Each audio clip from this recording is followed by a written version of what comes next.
Now let's talk about who makes foreign policy. That the president, certain agencies of the executive branch, and Congress all have a hand in shaping foreign policy. Constitutional authority Edwin Corrin once observed that the Constitution's stance on the foreign policy process creates an invitation to struggle between the president and the legislature. Keep that term in mind, invitation to struggle, as part of your quiz. The Constitution gives the president broad powers in directing foreign policy. As commander-in-chief, presidents have very extensive powers. We use this authority broadly to involve the U.S. in at least 125 undeclared wars since the time of George Washington. The Constitution also gives the president power to make treaties with Senate approval and the power to make executive agreements with leaders of other nations which don't require Senate approval. The Constitution also authorizes the president to appoint ambassadors and decide whether to recognize other governments as legitimate. When the president has considerable influence on directing foreign policy, others within the executive branch influence policy making. Those areas: Department of State, National Security Council, the intelligence community, and the Department of Defense. The Department of State is responsible for the daily operation of all foreign affairs that supervises U.S. relations with almost 200 countries around the world. The Secretary of State is considered the President's chief foreign policy advisor. The department itself has lost some prominence and status in the eyes of many over recent decades. Part of the reason is it has no natural domestic constituents, but instead negative constituents, and those are people who openly oppose U.S. government policies. Job of advising presidents on the integration of domestic, foreign, and military policies rests with the National Security Council. In reality, this group includes the Vice President, Secretaries of State and Defense, Director of Emergency Planning, and sometimes the CIA Director and Chair of the Joint Chiefs of Staff. They're used in just about any way the President wishes, depending on the administration's agenda. The role of National Security Advisor is often shaped by the needs of the President, and President Obama, instead of having a strong National Security Advisor, his key leader in foreign policy was Secretary of State Hillary Clinton until her resignation in early 2013. The intelligence community consists of 40-plus government agencies or bureaus that engage in information gathering and surveillance or covert activities. The Central Intelligence Agency is its primary members. Its covert actions are carried out in secret and rarely publicized, often involving some actions against foreign governments.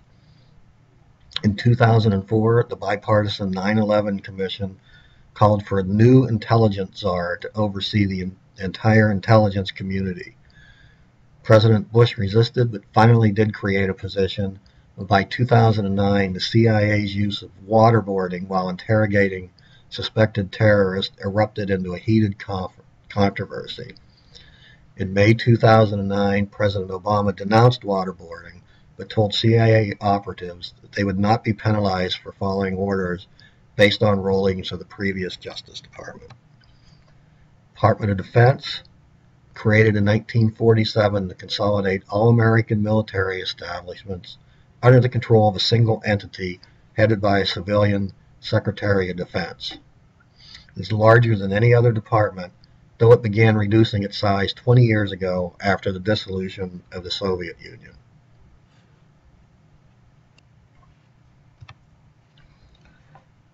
During the Vietnam War, Congress responded to public frustration over the long and costly military action and attempted to establish limits on presidential powers regarding foreign and defense policy. In 1973, Congress sought to restrain the president's ability to unilaterally commit forces to combat with the War Powers Resolution. The president may order certain actions to be taken, but Congress has the power of the purse. It means that decision cannot be executed unless it is funded by Congress. And there are also political limits on Congress, that the power of its purse certainly is limited by the political considerations. U.S. policy may seem to shift with each president, but overall, its views on world events and goals and objectives have followed several broad themes. The formative years, early years of the nation, foreign policy was non-existent. Government had no right to collect taxes, control commerce, raise an army. Leaders were suspicious of European governments, and the new nation's leaders generally stayed out of European affairs. The Monroe Doctrine essentially claimed that the U.S. was the protector of the Western Hemisphere. It stated that if foreign countries did not interfere in this realm, the U.S. would not meddle in European affairs. This formal articulation of the nation's isolationist foreign policy continued through the 1800s. The isolationist policy began to dissipate with the Spanish-American War in 1898. Not too long after, the U.S. declared war on Germany for sinking American ships and thus entered World War I in 1917. These two wars brought about a dramatic change in foreign policy, and for the first time, the U.S. was an important player in international affairs. Any remnants of isolationism were permanently destroyed with the Japanese attack on Pearl Harbor in December 1941. The U.S. immediately declared war on Japan and entered into World War II. After the war, only the U.S. emerged with its economy intact, and only the U.S. had nuclear capabilities. For better or worse, the U.S. had become the world's superpower. The alliance formed by the U.S. and the Soviet Union during World War II was short-lived. They quickly became major adversaries in what is known as the Cold War. In 1947, an article in Foreign Affairs simply signed X, but authored by a State Department official, became the new blueprint of U.S. foreign policy. Its doctrine of containment addressed this new threat from the Soviet Union. Expressed clearly in the Truman Doctrine, this policy sought to stop the spread of Soviet power by containing it within existing limits. To this end, the U.S. also joined with other nations in the North Atlantic Treaty Organization. Soviet and American troops have never met in battle during the Cold War. However, two wars did take place with nations allied to the superpowers, one in Korea, one in Vietnam. The most dangerous possibility of nuclear confrontation between the two superpowers took place in 1962. It was discovered that the Soviet Union had stationed missions in Cuba about 90 miles off the Florida coast to ward off any chance of an American invasion and balance the nuclear capabilities between the two sides. Soviet vessels showed up in the Cuban waters, and the Soviet Union announced its intentions mounted. After intense negotiations, the ships retreated. The Soviet Union announced its weapons would be withdrawn. A period of relaxed tensions called détente began to develop by the late 1960s. Soviet Union had built up its capabilities and really balanced the superpowers, and each nation now could destroy the other. After long-term negotiations involving President Nixon and Secretary of State Kissinger in 1992, the U.S. and Russia signed the Strategic Arms Limitation SALT I treaty. Détente was extended to other areas as well. Kissinger had been secretly negotiating with China, leading to a visit by Nixon in 1972. President Reagan took a hard line against the Soviet Union in his 1983 proposal for a strategic defense initiative. It was nicknamed Star Wars because it was a space-based defense against enemy missiles. That was a shift in policy from offensive to defensive. Meanwhile, separate negotiations with Mikhail Gorbachev resulted in the Intermediate Range Nuclear Force Treaty that required superpowers to dismantle 4,000 missiles.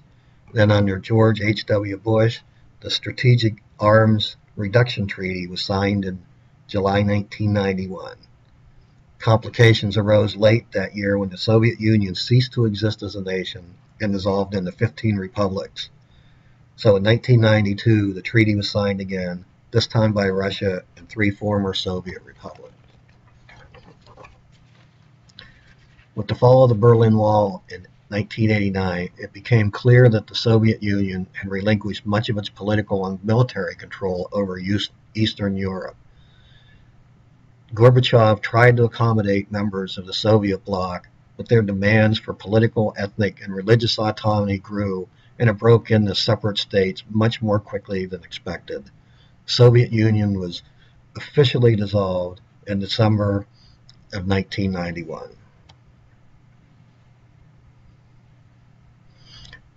Russia after the Soviet Union. Vladimir Putin, who's the head of the Russian military effort against the province of Chechnya, became president of the Russian Federation in 2000. He chipped away at democratic institutions and turned the country into an elected autocracy, then engineered the election of his successor while he maintained the real power as prime minister.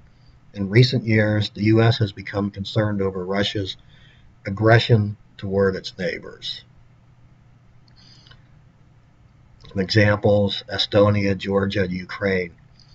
In 2009, Vice President Joe Biden spoke of pressing the reset button, a phrase that jolted the nation into new relations and reduced suspicion about Obama's new sea-based anti-missile program aimed at Iran.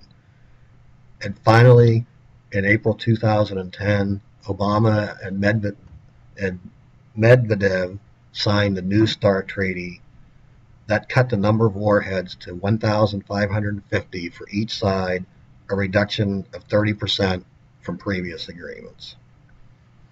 That concludes the lecture for Chapter 14. Please look under course documents on Blackboard for additional assignments.